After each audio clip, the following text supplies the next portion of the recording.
tudo bem? Espero que esse podcast te encontre bem. Eu sou o Paulo e este é o Católicos Antifascistas, um podcast para quem é católico, mas não quer ver a sua fé sequestrada por ideologias de ódio. E aí, lembrando para vocês, estamos aqui. Hoje é o primeiro episódio que vai subir numa plataforma nova que a gente está usando aqui, não vou dizer evidente qual é, mas os podcasts vão continuar indo para o Substack, mas eles não estão mais hospedados no Substack.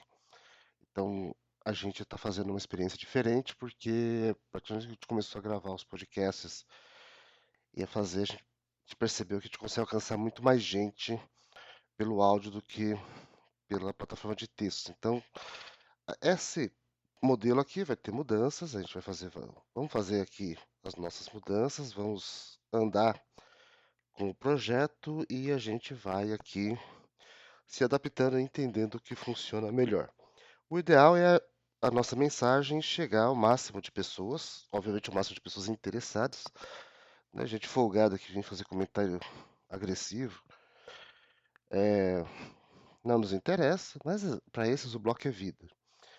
E assim, até agora tem muito pouca gente agressiva e muito mais gente que curte, compartilha, enfim. Então você também, eu peço que se inscreva no seu tocador de podcast favorito para ouvir esse episódio. A gente está agora em mais tocadores de podcast.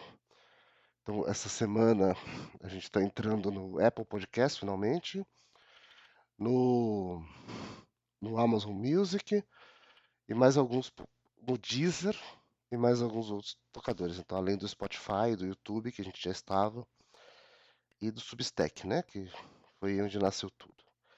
Então, fique à vontade. Também peço para vocês, né, não se esquecerem de ir na nossa lojinha, lá no site umapenca.com/católicos-antifas e adquira lá itens devocionais, canecas, camisetas, posters, para expressar a sua fé de um catolicismo progressista. A gente deve ter novos produtos em breve, a ideia é sempre ir atualizando ali o catálogo e ao comprar ali você ajuda a financiar os custos deste canal, desta plataforma de conteúdo, desse apostolado, né? É um jeito de você também.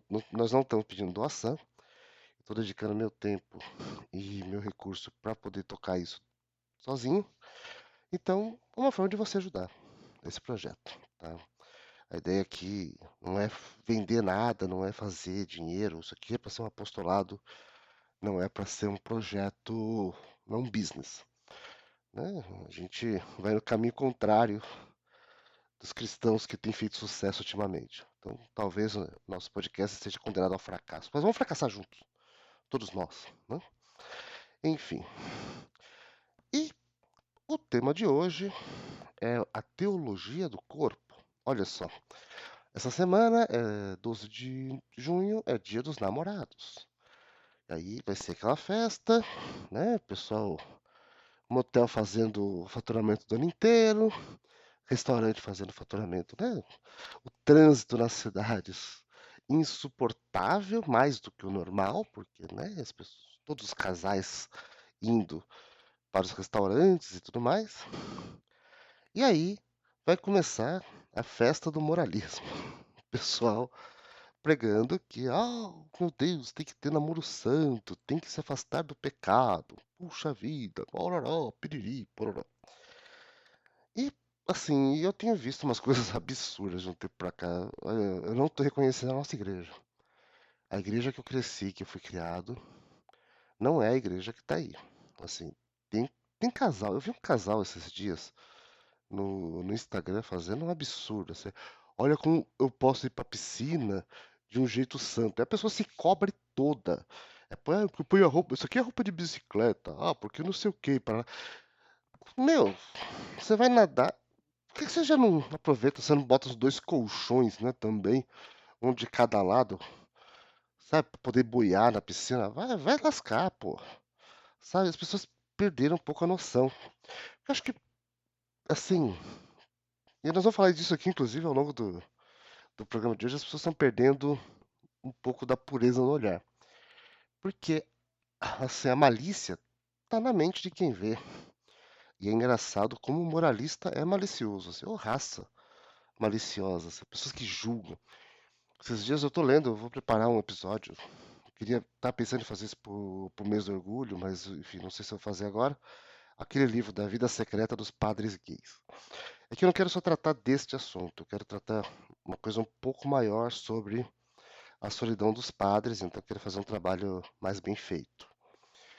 Mas assim, tem um dado que ele fala lá que justamente os padres mais homofóbicos são alguns dos padres homossexuais que estão escondendo, tentando se reprimir e tudo mais. E isso é muito louco, sabe? Então a gente vê essa contradição. A contradição é das pessoas. E acho que a gente precisa aprender a ter uma pureza maior, que não é aliás, que não é a pureza só de castidade de não fazer sexo, mas é a pureza mesmo de não ver maldade em tudo, sabe? De não pensar as coisas pela lógica da maldade. É claro que a gente tem que ser, né, como diz o Evangelho, manso como as pombas e esperto como as serpentes. Então a gente não é idiota, né? A gente não é imbecil, a gente não tá aqui para cair em golpe, mas a gente precisa ter uma visão mais otimista do mundo, assim, das coisas. E essa reflexão sobre a teologia do corpo é um pouco nesse sentido. Porque, então assim, vamos entender um pouco o que é a teologia do corpo, tá? Ela é uma das maiores contribuições, acho que na teologia moral é a maior contribuição do Papa João Paulo II para a, exatamente, para esse tema. E ela é bem do comecinho do papado. A teologia do corpo foi consolidada não em encíclicas e tudo mais, mas em algumas catequeses que ele deu em audiências gerais ao longo de 4 anos. Entre 79 e 84, bem no comecinho do papado dele, tem audiência. Quem conhece o Vaticano, né? Quem já acompanhou, quem conhece o Vaticano. Eu não conheço o Vaticano pessoalmente, mas a rotina do Vaticano tem toda quarta-feira uma audiência geral, que é o momento em que o Papa recebe algumas pessoas no Vaticano e dá uma catequese. Tá? Todos os papas fizeram isso. E o Papa João Paulo II, bem no comecinho do papado, ele resolveu dedicar essas audiências de quarta-feira às catequeses sobre o tema da sexualidade.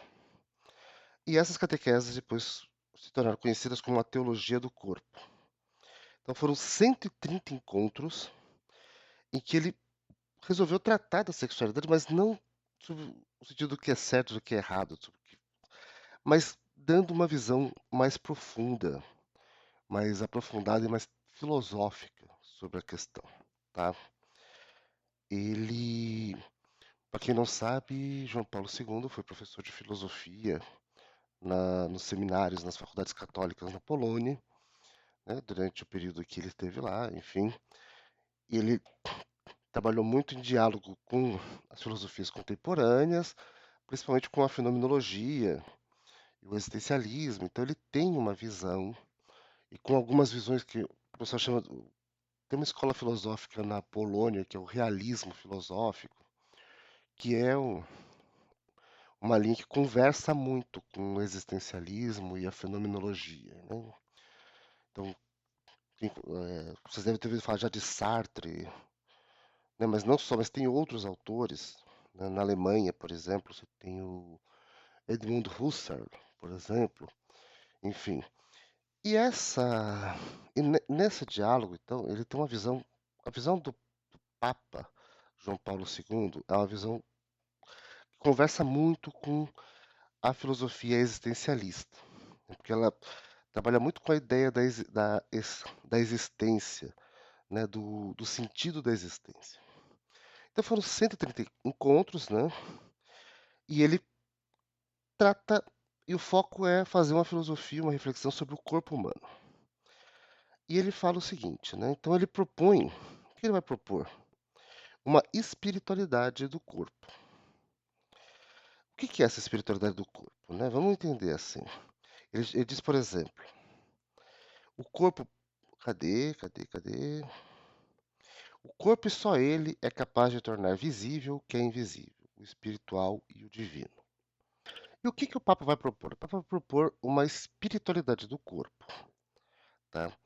E aí, ao propor uma espiritualidade do corpo, ele vai propor uma visão positiva do corpo. Vamos entender um pouco, assim, a nossa herança do platonismo e, de certa forma, do estoicismo, na visão dos padres da igreja, fez com que tivesse uma valorização da alma, né, do espírito em relação ao corpo.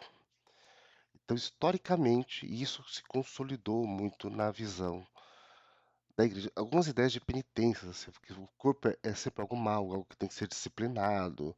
Então, você tem que praticar violências contra o seu corpo, tem que chicotear o seu corpo. Né? O seu corpo é o seu lado animal, é o seu lado selvagem. Ele precisa ser disciplinado. O que o João Paulo II vai propor aqui é uma visão muito diferente do corpo. E o que é esta visão? Né? Primeiro de tudo, o corpo é um dom. Ele vai trazer um conceito que depois ele vai alargar e vai trabalhar isso muito ao longo de todo o seu papado, que é a ideia do dom de si. E o que é o dom de si? O maior dom que Deus te deu é a sua existência.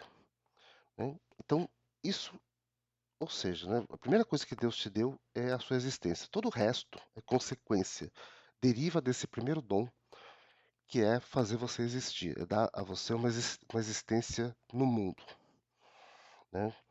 Então, e junto com esse dom de si, ele vem a você como um corpo e uma alma integrado. Eu costumo usar uma analogia nerd, tá?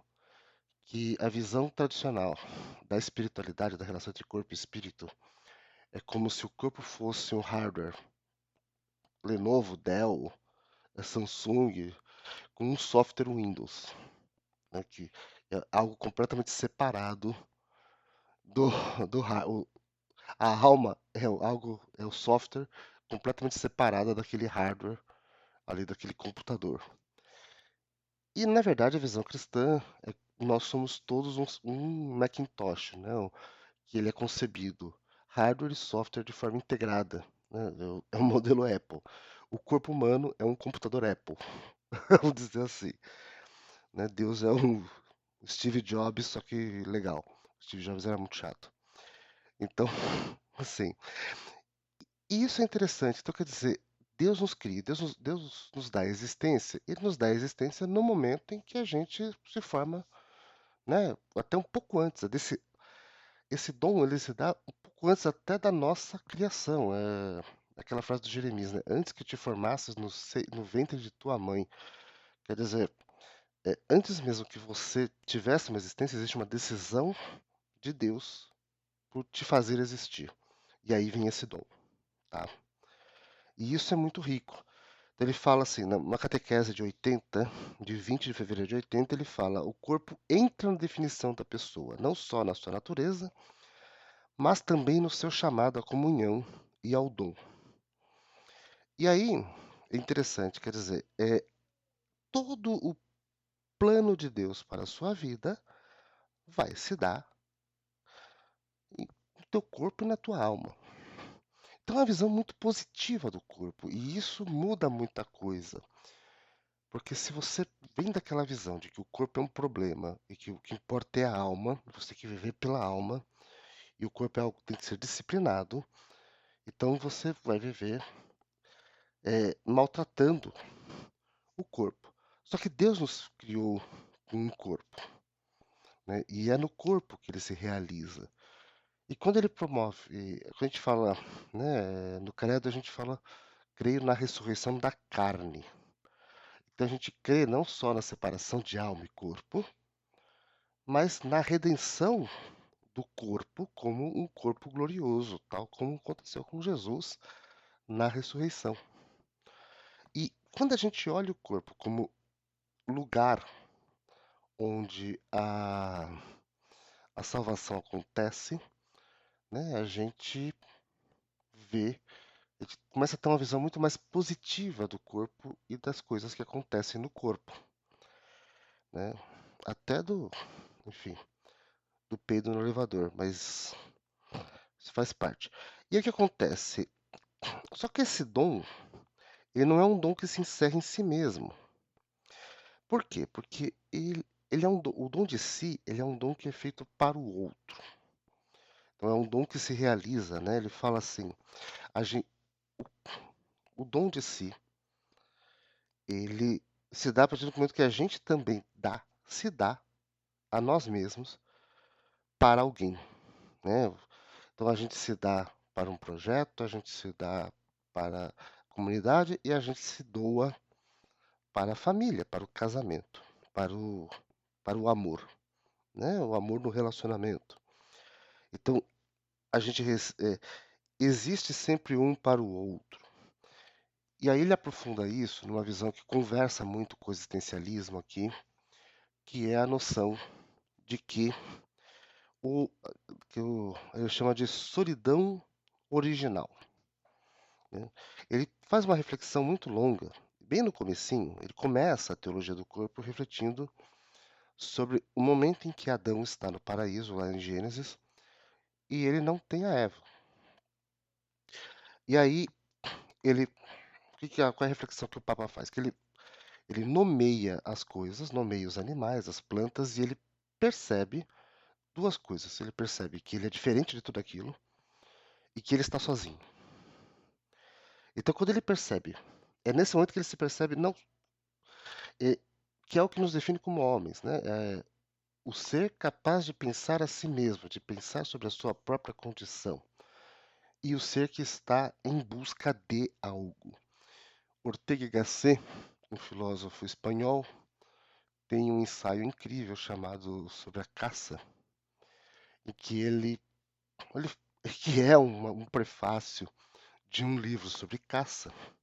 E aí eu peço perdão aos veganos, aos ambientalistas que estiverem ouvindo aqui, mas ele estava falando da caça esportiva e tudo mais, e me desculpas, mas ele usa a caça como um modelo da existência humana, no sentido de que você precisa, de que o ser humano é o ser que está sempre em caça, não obviamente um animal, mas em busca de um sentido. Então, a caça, ela é um, uma forma, né, pelo qual é uma demonstração dessa necessidade que o ser humano tem de ir além, de procurar algo, de ir a mais, de estar sempre em busca de alguma coisa, né?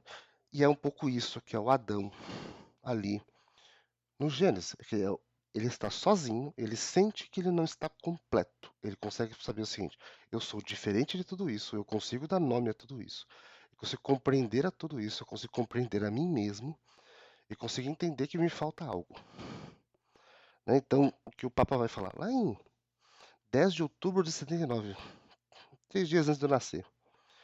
O homem está só porque é diferente do mundo visível, do mundo dos seres vivos. E é esta solidão que revela o homem como pessoa. Só que esta solidão, diferente do existencialismo, da filosofia existencialista ali do começo do século XX, ela não é uma angústia.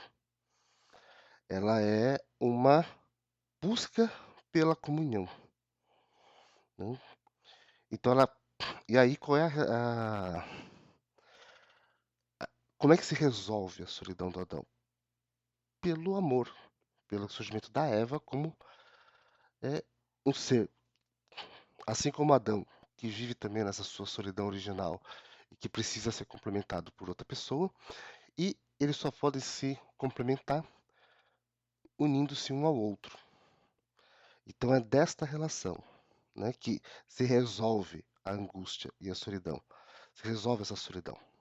Então, desta comunhão entre Adão e Eva. Então, é uma visão. E essa comunhão se dá onde, meus senhores? Se dá no ato sexual, se dá na intimidade do casal, né? E isso é interessante. Então, aí ele coloca a sexualidade não mais como algo negativo, como a expressão daquele corpo animalesco, da carne, né? Lá em Paulo, carta aos Romanos, quem me libertará deste corpo de morte, né? e coloca como algo positivo, como algo onde se realiza a comunhão, tá? E aí ele, então assim, qual é a grande mudança? O corpo não é o corpo, a carne não é um obstáculo para a santidade, mas é o lugar onde a santidade acontece. Eu lembro, São José Maria Escrivá, fundador do Opus Dei, alguns que estão me ouvindo vão ficar surpresos ao ouvir esta frase vindo desta pessoa. Ele dizia que a cama de casal, onde o marido e mulher haviam acabado de ter seu ato sexual, era um lugar tão sagrado que ele poderia celebrar uma missa ali em cima, como se fosse um altar, né? Então, é, é a intimidade conjugal é algo riquíssimo de santidade, e não é algo que impede a santidade, né?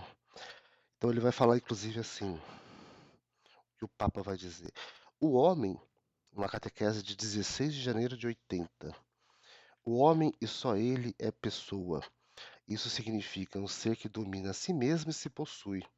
Só uma tal pessoa pode tornar-se um dom verdadeiro. Então, aí o que acontece? Você vai dizer assim, qual é a conclusão disso? Então, ele vai tratar. Isso é um negócio interessante. Para onde vai? Para onde essa conversa vai nos levar? Ele vai nos levar a uma visão muito positiva da intimidade do casal, como algo, como parte do plano de Deus e como participação no projeto amoroso de Deus para o universo. Tá? Se eu puder resumir, essa frase é minha, não é do João Paulo II. Então, o que acontece? Né? Isso é muito importante a gente entender. Tá? Então, só que, obviamente, que ele vai trazer isso dentro de uma perspectiva católica. Então, é, mas ele não vai dizer assim, ó, o sexo é algo só serve para procriação, você pode fazer depois de casado, só pode transar para procriar. Não, não é isso que ele vai dizer. Ele vai dizer assim: o sexo é algo tão sublime, é uma conexão tão profunda entre um homem e uma mulher e Deus, que ele só pode se realizar sob a bênção do matrimônio. Então ele continua a perspectiva, na prática, de João Paulo II, ainda traz a questão do sexo como algo acontecer apenas entre homem e mulher após o sacramento do matrimônio. Tá? Isso está claro? Então, a perspectiva. Só que o que ele está dizendo? Enquanto as pessoas falam assim, os tradicionalistas falam assim, o sexo é só para fazer filho, a perspectiva traz assim, o sexo é para o prazer, esse prazer é parte do processo de comunhão para Deus, e esse prazer, e essa comunhão, ela tem que estar aberta à vida. Então, não é ligeiramente diferente. Ele continua negando a contracepção, continua negando o uso de camisinha, pílula, DIU, essas coisas todas, mas numa perspectiva em que diz assim, ele não condena o casal que transa quando está infértil, porque vai viver a sua intimidade, porque a finalidade do sexo, nessa perspectiva, é a intimidade do casal. E o filho é a consequência dessa intimidade. Ela não é uma consequência assim, tipo, não sei se eu estou me fazendo claro aqui, mas é assim, essa intimidade é tão rica que ela participa do poder criador de Deus e traz uma vida nova. Então, obviamente, ela está aberta à vida, não aceita contracepção e tudo mais, mas numa perspectiva muito mais positiva, não é uma perspectiva assim, você não pode usar porque isso é pecado, você vai para o inferno, parará, oh meu Deus e tal. Não, é uma perspectiva assim, gente, isso aqui é um negócio tão rico, tão sublime, que ele tem que ser cuidado como uma joia preciosa, vamos dizer assim. É essa um pouco a visão. Você vai falar assim, mas na prática não muda nada. Não muda, mas muda, porque você tira uma carga moral imensa, enorme da coisa. E deixa o casal ser feliz. Assim, porque você tira só dos casais casados, assim, a quantidade, né, de... você- Poxa, o que é a vida do casal vira algo muito muito bonito, muito belo, muito sublime, sabe? Aí, coisas interessantes também, tá? Essas catequeses não entraram em temas que hoje, por exemplo, são fortes, como a questão da homossexualidade. O Papa não trata. Toda essa perspectiva da teologia do corpo, ela se coloca na relação entre um homem e uma mulher, tá? Ele não entra nessa questão. E aí, em outros textos mais para frente, documentos da Congregação para a Doutrina da Fé, o Catecismo da Igreja Católica, que foram publicados com autorização do Papa, mas não são textos do Papa João Paulo II, né? O texto final foi do cardeal Ratzinger, que depois virou Papa Bento XVI. Ele condena a homossexualidade, embora condene também a discriminação e faça uma exortação ao acolhimento, mas fala que as relações homoafetivas são pecado, né? E mas é interessante o seguinte, outra coisa também, o texto essas catequeses, elas não evoluem também para outras questões que, na perspectiva do Papa João Paulo II, continuaram condenadas dentro desta visão, né? Então, aspectos, enfim, outros aspectos da moral sexual relativo ao sexto mandamento, ele não avança, tá? Mas qual é a grande questão aqui? É que quando o Papa traz essa visão positiva do corpo e da sexualidade, ele valoriza algumas coisas que eram condenadas. Então, por exemplo, tá? É, vou dar desculpa, vou ter que falar certas coisas aqui. Peço, peço desculpa a vocês. Mas, por exemplo, o sexo anal, mesmo praticado entre pessoas casadas, era tido como pecado. E tem gente falando por aí, nas redes sociais, que, né, dar o furico, a esposa dar o furico pro marido é pecado. Nessa perspectiva teológica do corpo, não é. Entendeu? Porque aquilo que um casal faz, marido e mulher, casados, sob a bênção do matrimônio, dentro do seu quarto, tudo aquilo é abençoado por Deus. Deus está ali junto. E não é para ficar encucado com isso. Meu Deus, e agora, né? Como ficava o Raul Seixas quando disse que quando sua mãe disse que Deus vê tudo que ele faz, ele ficou com vergonha de ficar pelado no banheiro, né? Então, assim, porque é tudo pela positiva. Então, assim, o a gente precisa entender. Então, ele valoriza-se tudo que um casal faz. Então, todas aquelas preliminares, todos aqueles joguinhos eróticos que o casal faz na relação marido e mulher, sendo marido e mulher dentro do, do sacramento do matrimônio, é digno, é justo, é válido e é santo, tá?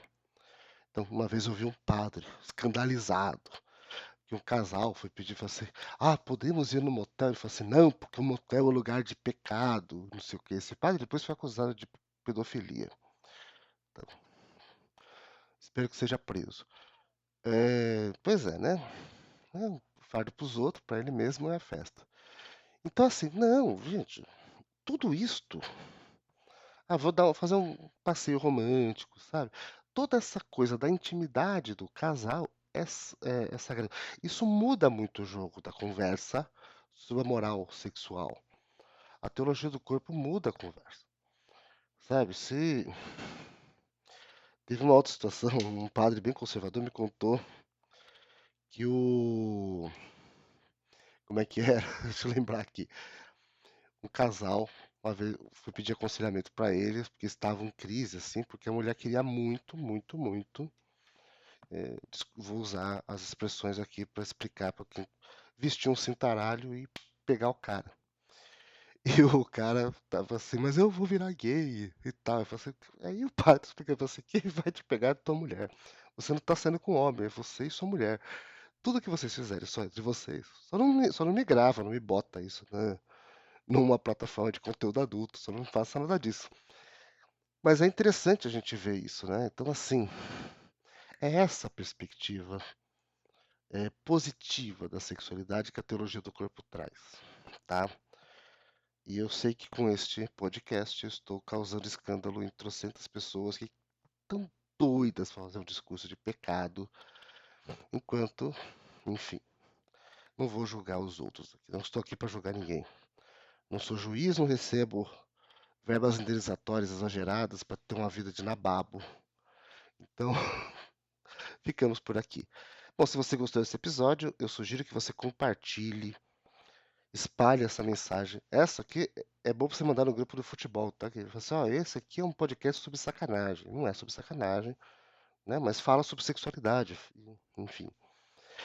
Então, e vamos aqui, né? Que o Espírito Santo nos ajude a viver a sexualidade de uma forma sadia e santa. E a forma sadia e santa não é essa forma neurótica que estão querendo recuperar por aí. Tudo bem? Fique em paz e até o próximo episódio.